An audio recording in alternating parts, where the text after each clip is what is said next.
ilgari ham kelgansiz. Bir necha marta. Ismingiz nima? Haydab ko'rishni taklif qilishganmi? Yo'q, hatto salomlashishmagan ham. Odamlar. Unday bo'lishini istamasdim, lekin afsus. Lekin ko'ylagingiz mo'l shimingizga qarab baho berishadi. Telefon g'ilofiga ham. Lekin Gallardo haydasangiz, istagan narsani kiyishingiz mumkin. Rostdan.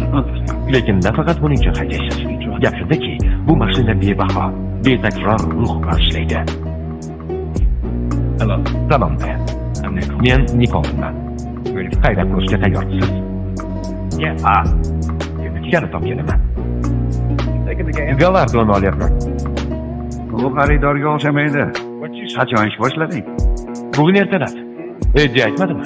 Nik Holden. Kiribsan, Nik. Balki sotib olmas, lekin uyam odam-ku. Omadingni bersin. Rahmat. Xo'sh, nima degandim? Shuni olaman, aynan shuni. Yaxshi, o'tiring. Hujjatlarni tayyorlayman. Sizga espresso keltirayman. Yaxshi bo'lardi. Bu meni ilk savdoyim. Rebeka bilan baham ko'rishga so'z bergandim. So'rayaptimi?